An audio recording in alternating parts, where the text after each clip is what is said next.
हो जाए जीवन में, लेकिन आपका विश्वास ना डगमगाए ठाकुर जी के प्रति।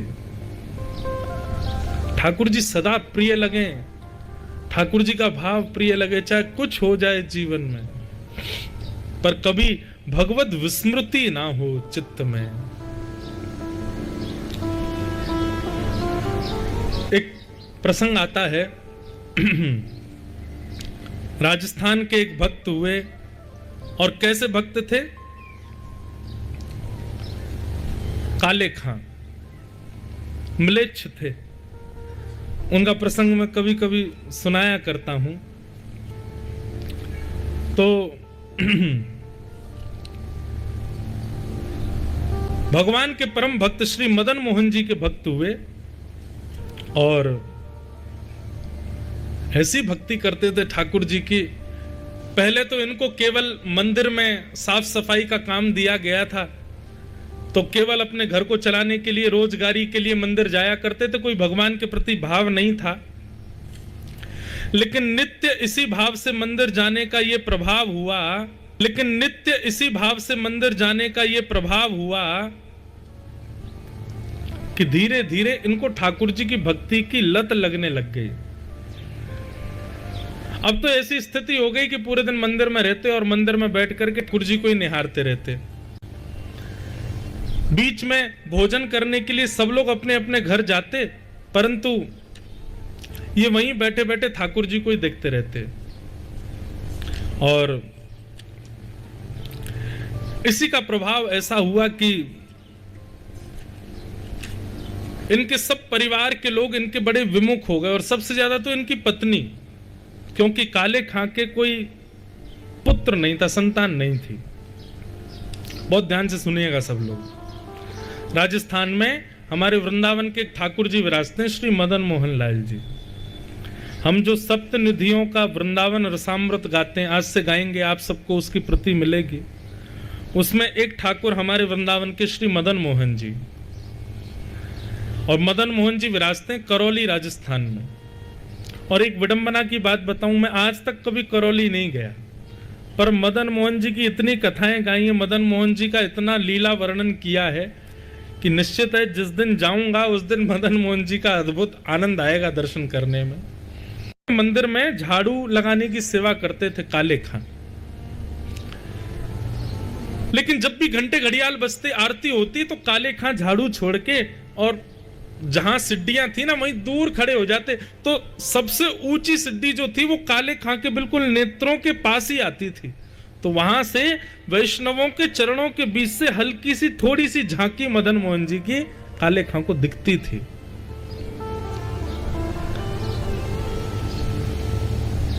बिना भाव के ही काले खां देखता था, लेकिन धीरे धीरे वो भाव सृजित हो गया। बंधुओं, ये बात निश्चित है कि आपके चित्त में ठाकुर जी के प्रति भाव उत्पन्न हुआ है ना, तो ये आपका भाव नहीं है, ठाकुर जी का भाव आपके प्रति उत्पन्न हुआ है। सबका नहीं उत्पन्न होता ठाकुर जी के प्रति। सब जाते हैं मंदिर दर्शन करने, पर सबको तो वो पाषाण ही दिख रहे, वही राधा रमन जी हैं, वैसे ही नेत्र हैं, वैसी पोशाक है, वैसा ही आभा प्रभा मंडल है उनका, वैसा ही मंदिर है, और खड़े भी सब वैष्णव एक साथ हैं, लेकिन सबके चित्त में एक जैसा भाव नहीं है ठाकुर जी के लिए। लाखों लोग दर्शन करते हैं, पर मीरा जैसा भाव थोड़ी है। मीरा को जो दर्शन होता है वो अलग है।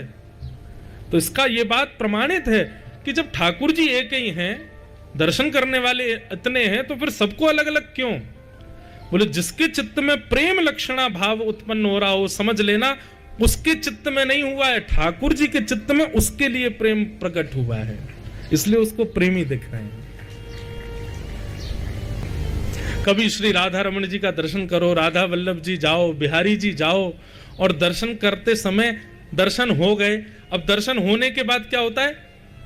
मंदिर से निकलो, लेकिन सब खींचते रहे और आपके पैर बार बार कहें नहीं एक बार और देख लूं, बस एक बार और निहार लें, अभी थोड़ा सा और देख लें, अभी मन भरा नहीं।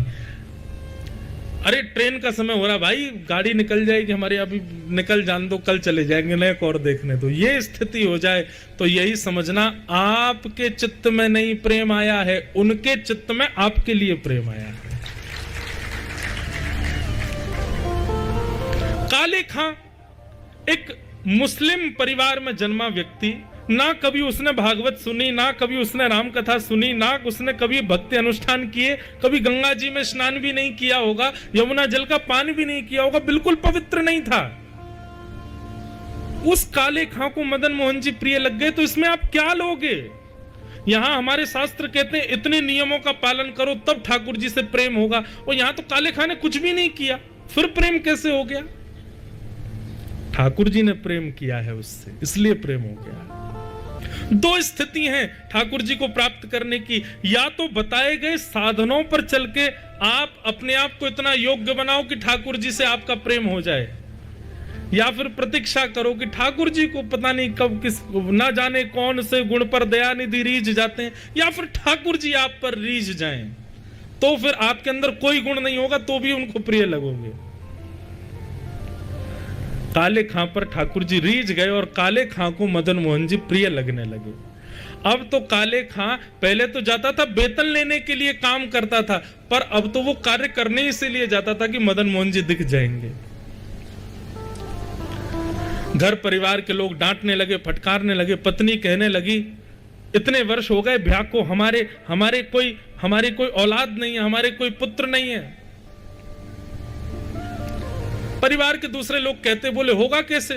अपने खुदा को छोड़ करके दूसरे को भजेगा तो फिर वो कहां से देगा? जब अपने खुदा से गुहार करेगा, नमाज आदि करेगा, उनसे प्रार्थना करेगा, तभी तो वो देंगे। अपने बादशाह को भजता नहीं है, दूसरों के बादशाहों के पास जाएगा, दूसरों का बादशाह तो दूसरों की सुनेगा ना। ये ताने रोज सुन सुन करके काले खां और घर का आना बंद कर दिया उन्होंने। बोले क्या करूं, घर जाता हूं, सब सुनाते हैं। एक दिन इतने परेशान हो गए काले खां, मदन मोहन जी के सामने खड़े खड़े बोले, हे मदन मोहन जी, मुझे पुत्र की कामना नहीं है, पर मैं चाहता हूं मेरी पत्नी का मुंह बंद हो जाए। मैं चाहता हूं मेरे परिवार वाले जो ये ताना मारते हैं मेरे ऊपर, ये ताने बंद हो जाएं, ताकि मेरा आपके दर पर आना बंद ना हो, इसलिए मुझे पुत्र दे दो। देखो पुत्र मांगने का तरीका क्या था। काले खां खड़े हैं सामने,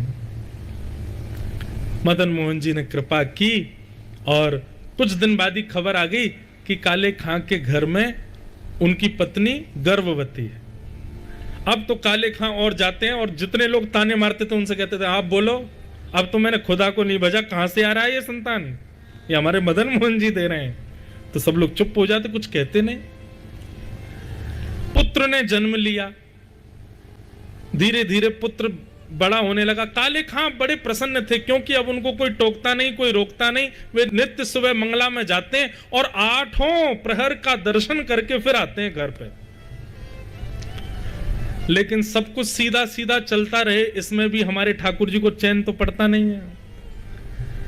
ये बात बिल्कुल निश्चित है, आपका अगर सब कुछ ठीक ठाक चल रहा है ना, तो घबराना, कभी तो कुछ ना कुछ होगा, क्योंकि ठाकुर जी सीधा सीधा चलने देते ही नहीं है भैया। और जिसका सीधा सीधा चल रहा हो, समझ लेना ठाकुर जी की उस पर दृष्टि नहीं है।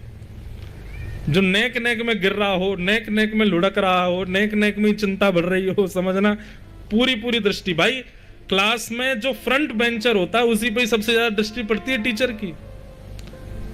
उनका तो नाम ही बैक बेंचर्स है, वो तो पढ़े लिखे गंवार, वो गंवारी माना जाता है उनको। क्यों? टीचर देखे ना, इसीलिए तो पीछे बैठते हैं।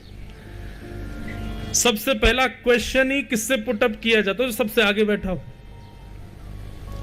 बार बार प्रश्न जीवन में आ रहे हैं, बार बार उथल पुथल आ रही है, तो समझो आप फ्रंट बेंचर हो ठाकुर जी की क्लास के, ठाकुर जी की क्लास के।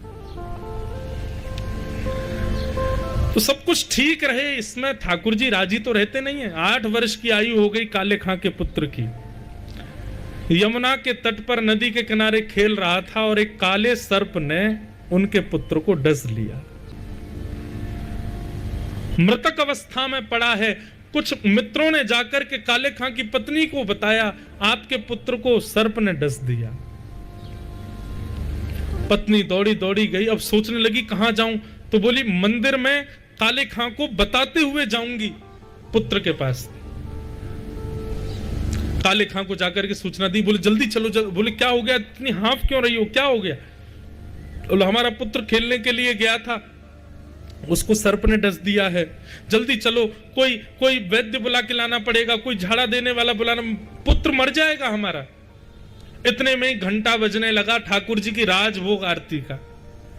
जैसे ही राजभोग आरती के घंटा बजा, काले खां बोले, अरे तू जा, जल्दी जा, मैं आरती करके आता हूं। काले खां की पत्नी बोली, तुम कैसे काफिर हो, हमारा पुत्र मरने वाला है, उसको सर्प ने डस दिया है, तुमको अभी भी ये कालिया दिख रहा है, इस मदन मोहन की शरण में बैठे हो। काले खां, भूलो मत, इन्होंने ही दिया है वो हमको। बोले इन्होंने दिया है तो फिर ये बचा लें आज उसको। ऐसा कहकर के और भी कई बातें कहकर के पत्नी तो वहां से चली गई। काले खां मदन मोहन जी को देख रहे हैं, नेत्रों से आंसू गिर रहे हैं। काले खां कह रहे हैं, आपको अच्छा नहीं लगता ना कि हम ठीक ठीक रहें? सब कुछ ठीक तो चल रहा था, 8 सालों से किसी ने मुझसे कुछ नहीं कहा।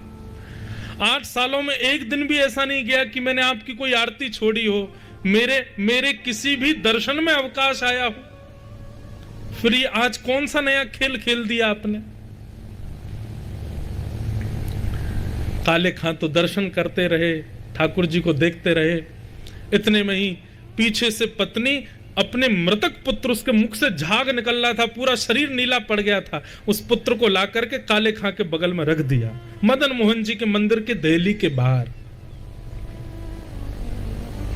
बोलो बहुत कहते हो ना कि मदन मोहन जी ने दिया है, कह दो उनसे कि बचाएं इसको।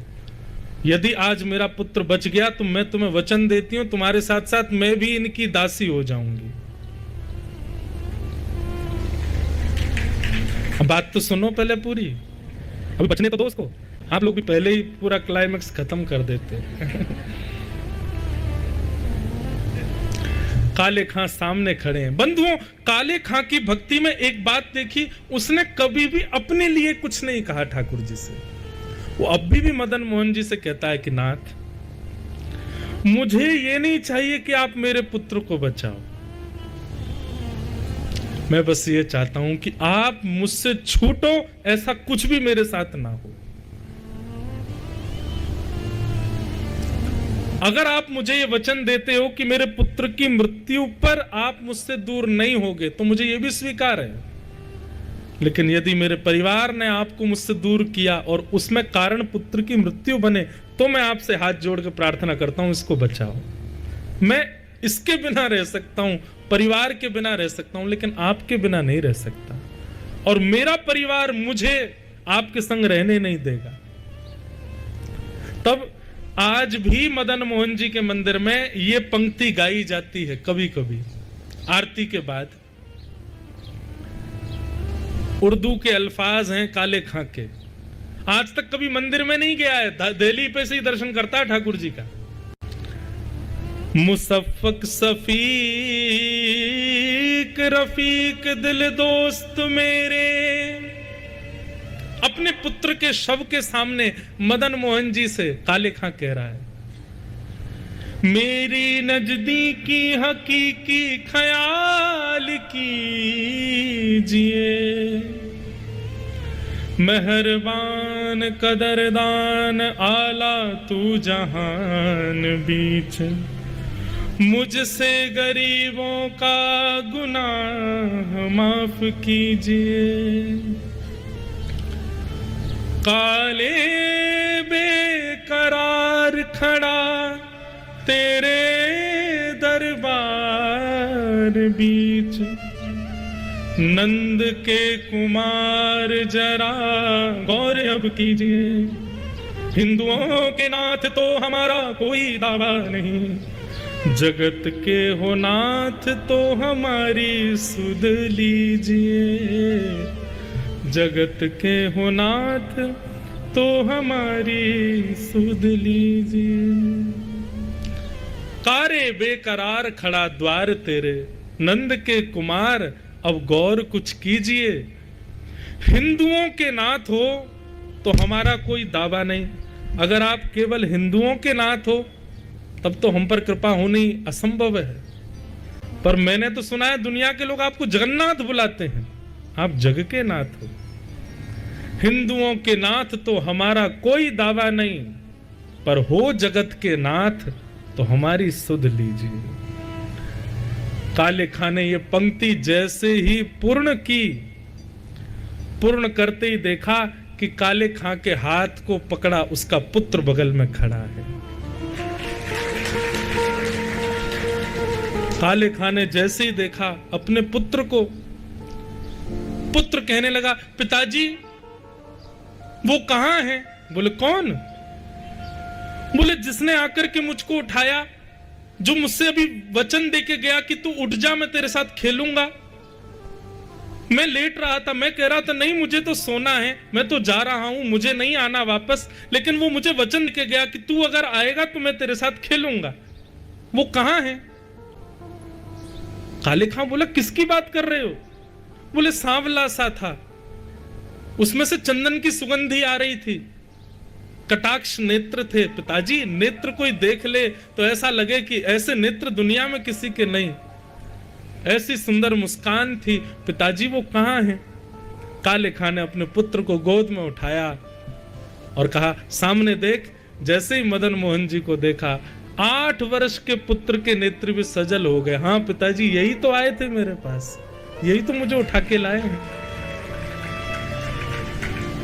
काले खां का पूरा परिवार नतमस्तक हो गया श्री मदन मोहन जी के चरणों में। बोलो मदन मोहन लाल की जय।